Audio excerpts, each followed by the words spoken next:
François, quand je lis ta biographie, je retiens que ton travail artistique se concentre sur l'écologie, l'environnement, le temps, la réalisation de travaux photographiques et il est question aussi depuis 2015 des espaces forestiers dans lesquels tu travailles. Mais ce que je retiens est peut-être un peu réducteur. Pourrais-tu nous présenter quelle est ta pratique artistique?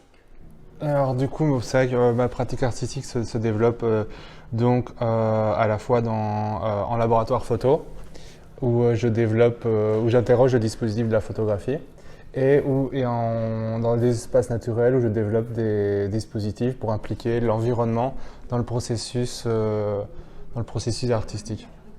Il y avait finalement la façon de développer des moyens, des outils, des instruments qui permettent de saisir des mouvements, saisir du temps et du coup d'impliquer le sujet, déjà de sortir de l'image, de sortir de la représentation visuelle et d'impliquer le sujet en essayant d'impliquer sa propre dimension temporelle.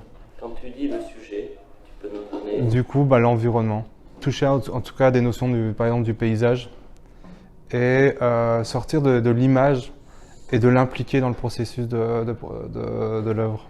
Pour cette résidence de recherche au PO, quelle est ton intention, ton projet, vers quoi tu t'orientes, puisque tu es encore dans la première partie de ta résidence? Ici, il s'agit déjà de se concentrer sur sur des parties techniques pour des dispositifs qui vont être appliqués en intérieur aussi, comme en extérieur, et de poursuivre ce projet d'environnement. Donc, ton intention, de te concentrer sur des projets existants et de développer des projets hybrides pour explorer ce que tu appelles les respirations et mouvements de l'environnement. Oui, exactement, parce que les dispositifs partent de l'observation, d'abord d'une observation, c'est d'impliquer les mouvements et les respirations, donc vraiment à travers le temps, donc de pouvoir comprendre les changements, les mouvements, et essayer d'impliquer ces respirations dans le processus. Donc d'arriver à générer des outils qui vont pouvoir saisir et durer dans le temps.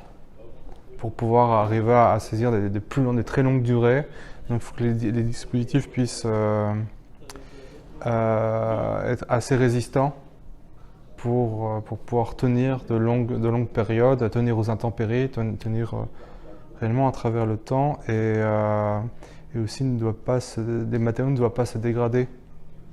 Il ne faut pas laisser encore une fois d'impact sur les lieux où sont développés les projets, où les dispositifs sont déposés. Est-ce que tu pourrais par exemple,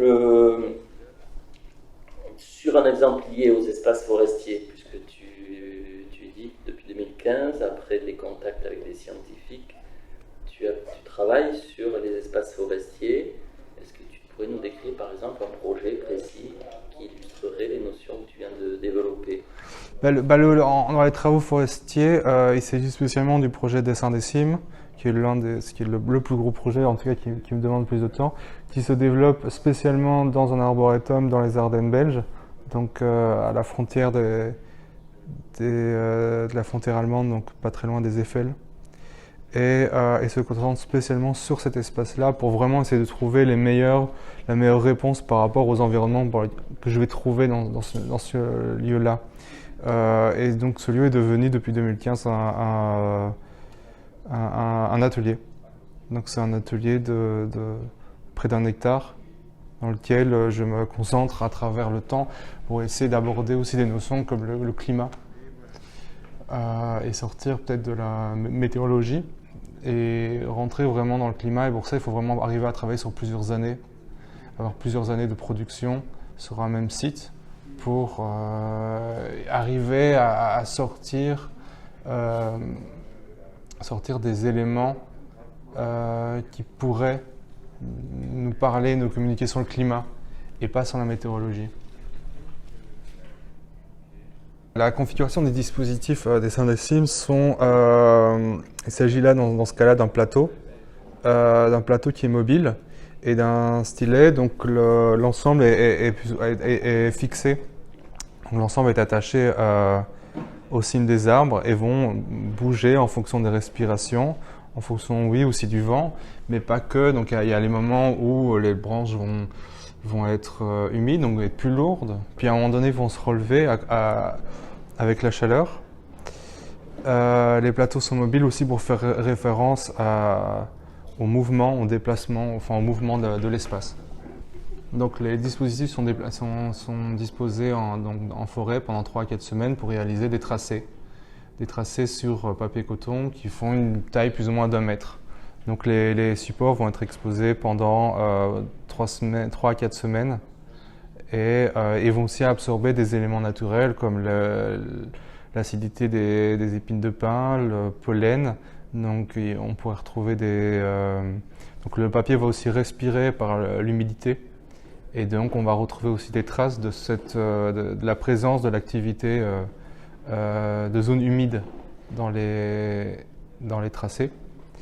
Et donc c'est aussi une démarche qui implique le fait de percevoir donc, la nature comme technicienne et de s'en inspirer pour développer des systèmes, donc s'inspirer à la fois du végétal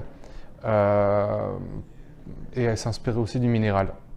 Les tracés sont réalisés sur du papier coton Arches 300 grammes qui permet justement de résister au temps et aux intempéries. Il s'agit vraiment d'arriver à condenser le temps aussi dans l'œuvre, d'y impliquer la densité du temps. Les dispositifs sont aussi inspirés donc, par les outils scientifiques, par le dispositif de la caméra photographique et par les arts numériques.